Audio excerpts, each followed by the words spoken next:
Salam sejahtera bagi kita semua, salam Om Swastiastu, Namo Buddhaya, salam kebajikan. Sebelumnya perkenalkan kami dari kelompok 8 dari kelas Teknik Mesin 2023E akan mempresentasikan mata kuliah Pendidikan Kewarganegaraan yang diampu oleh Ibu Maya Mustika Kartikasari. Perkenalkan, nama saya Bagus Mukti Hidayat dengan NIM 23050754152.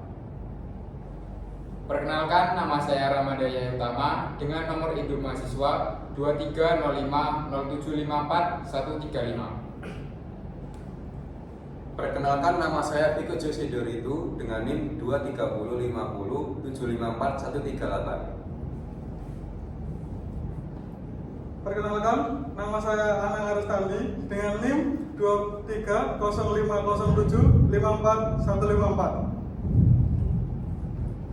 Perkenalkan, nama saya Demas Khaironi dengan nomor induk mahasiswa 23050075449. Perkenalkan, nama saya Danang Trijatmiko dengan NIM 2305007541157. Perkenalkan, nama saya Fadil Ranggamukti dengan NIM 23050754159.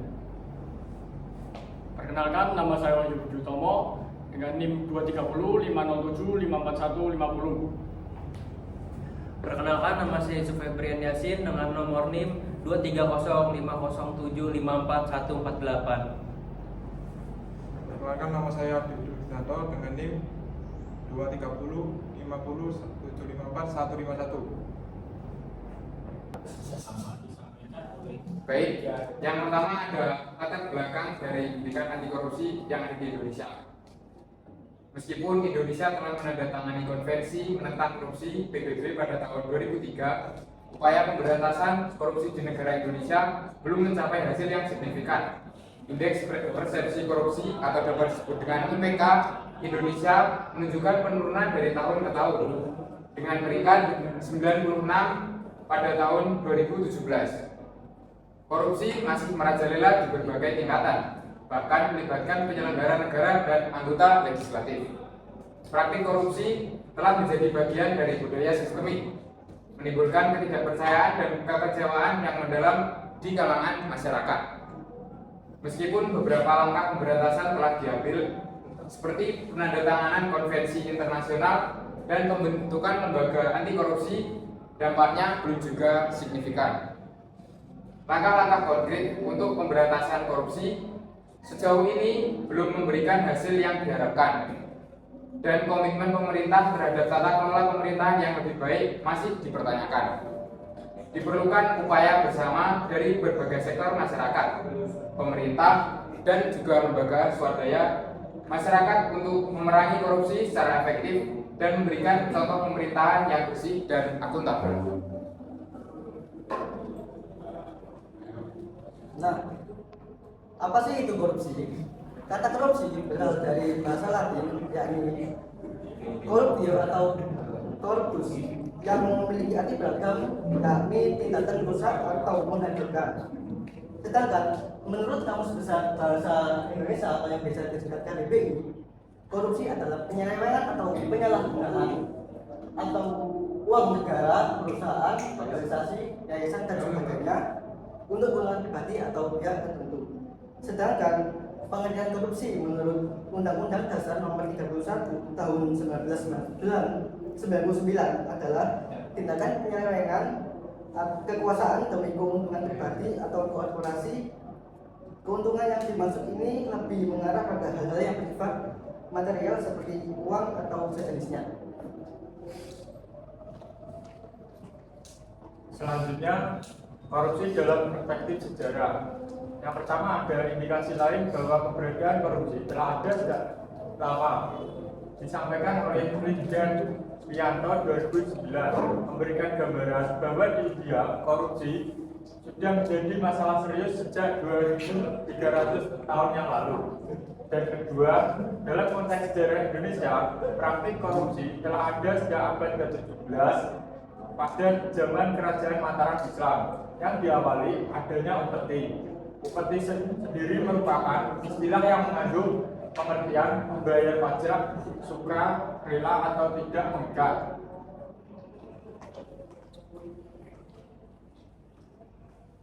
Berdasarkan pembelajaran yang kita dapat, terdapat setidaknya ada 6 penyebab dari korupsi.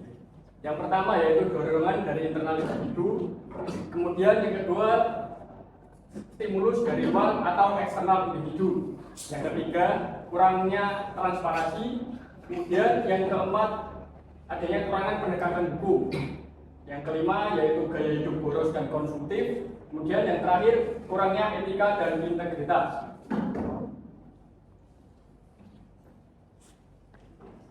Selanjutnya adalah pemberantasan korupsi di Indonesia.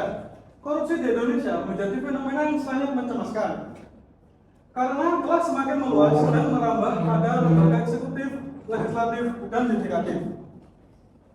Kondisi tersebut telah menjadi salah satu faktor penghambat utama pelaksanaan pembangunan di Indonesia. Ketidakberhasilan pemerintah memberantas korupsi juga semakin melemahkan citra pemerintah di mata masyarakat dalam pelaksanaan pemerintahan yang tertulis dalam bentuk ketidakpercayaan masyarakat. Ketidakpatuhan masyarakat terhadap hukum dan bertambahnya jumlah angka kemiskinan absolut. Apabila tidak ada perbaikan yang berarti, maka kondisi tersebut akan sangat membahayakan kesatuan dan persatuan bangsa.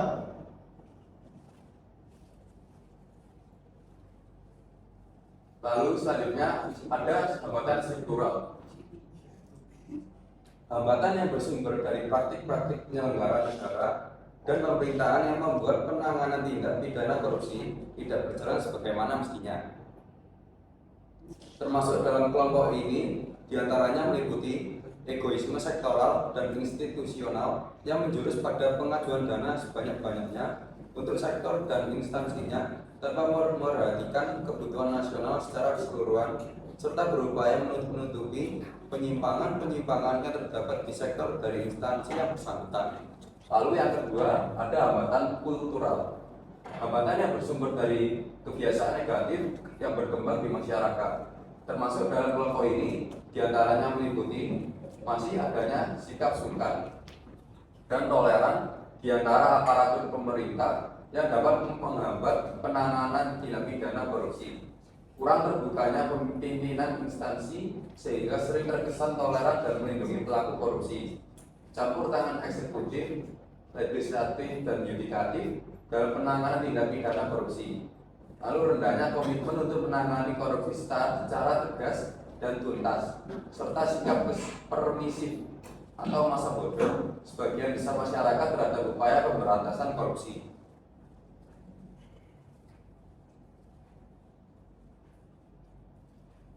Tiga, hambatan instrumental. Hambatan yang bersumber dari kurangnya instrumen pendukung dalam bentuk peraturan perundang-undangan yang membuat penanganan tindak pidana korupsi tidak berjalan sebagaimana mestinya. Termasuk dalam kelompok ini diantaranya meliputi masih banyak peraturan perundang-undangan yang tumpang tindih sehingga menimbulkan tindakan koruptif berupa penggelembungan dana di lingkungan instansi pemerintah. Belum adanya single identification number atau sumber identifikasi yang berlaku untuk semua keperluan masyarakat atau SIM, pajak, bank, dan lain-lain, yang mampu mengurangi peluang penyalahgunaan oleh setiap anggota masyarakat, lemahnya menegakkan hukum penanganan korupsi, belum adanya sanksi yang tegas bagi aparat pengawasan dan aparat penegak hukum, sulitnya pembuktian terhadap tindak pidana korupsi, serta lambatnya proses penanganan korupsi sampai dengan penjatuhan hukuman. 4. Hambatan manajemen, yaitu hambatan yang bersumber dari baikannya atau tidak diterapkan prinsip-prinsip manajemen yang baik atau komitmen yang tidak dilaksanakan secara adil, transparan, dan akuntabel, yang membuat penanganan tindak pidana korupsi tidak berjalan sebagainya. Bagaimana mestinya. Termasuk dalam kelompok ini diantaranya meliputi kurang komitmennya manajemen atau pemerintah dalam menindaklanjuti hasil pengawasan, lemahnya koordinasi dari antara aparat pengawasan maupun antara aparat pengawasan dan aparat penegak hukum, kurangnya kurangnya dukungan teknologi informasi dalam penyelenggaraan pemerintahan, tidak independennya organisasi pengawasan, kurang profesionalnya sebagian besar aparat pengawasan, kurang adanya hubungan sistem dan prosedur pengawasan dalam penanganan korupsi, serta tidak memadainya sistem kepegawaian, diantaranya sistem rekrutmen, rendahnya gaji formal, APNS, penilaian kinerja, rewards atau punishment.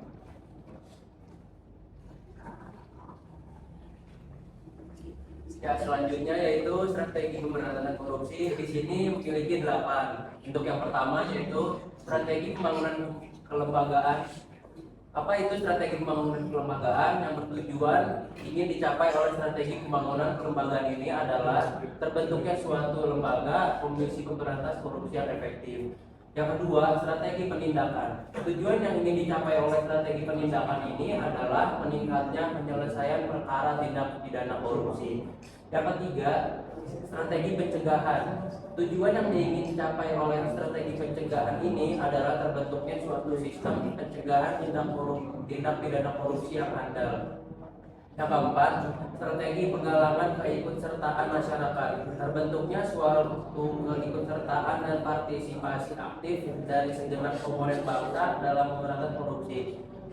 Yang kelima, penguatan sistem hukum dan penegakan hukum. Meningkatkan penguatan hukum untuk menjamin bahwa perilaku korupsi ditindak sesuai dengan hukum. Yang keenam, meningkatkan transparansi dan akuntabilitas. Memperkuat transparansi dan meningkatkan akuntabilitas pejabat publik dalam dan swasta. Yang ketujuh, pemberdayaan sektor swasta. Mendorong sektor swasta untuk mengadopsi praktik bisnis yang transparan dan mematuhi standar etika yang tinggi. Dan yang terakhir, yang kedelapan, mendorong partisipasi publik, menggalang dukungan publik dan mendorong partisipasi aktif masyarakat dalam pengawasan dan pencegahan korupsi. Baik, selanjutnya ada pendidikan anti korupsi. Dalam Undang-Undang tahun 2003 nomor 20 tentang sistem pendidikan nasional, khususnya pada bagian kurikulum nasional, mulai sekolah dasar hingga perguruan tinggi. Secara eksplisit, istilah PAK tidak disebutkan. Oleh karena itu, PAK dapat dipandang sebagai inovasi pendidikan. Namun, demikian, menyimak kondisi sosial ekonomi masyarakat Indonesia ke depan, hendaknya materi PAK tumbuh sebagai materi pelajaran yang gayut dengan segenap materi pelajaran sehingga mampu membentuk masyarakat yang berdasarkan pada nilai-nilai kejujuran.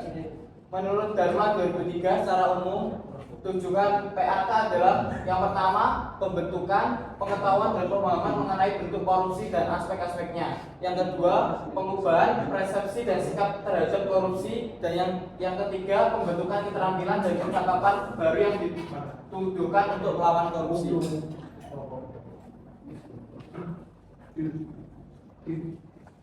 Baik, pelaporan tindak pidana korupsi.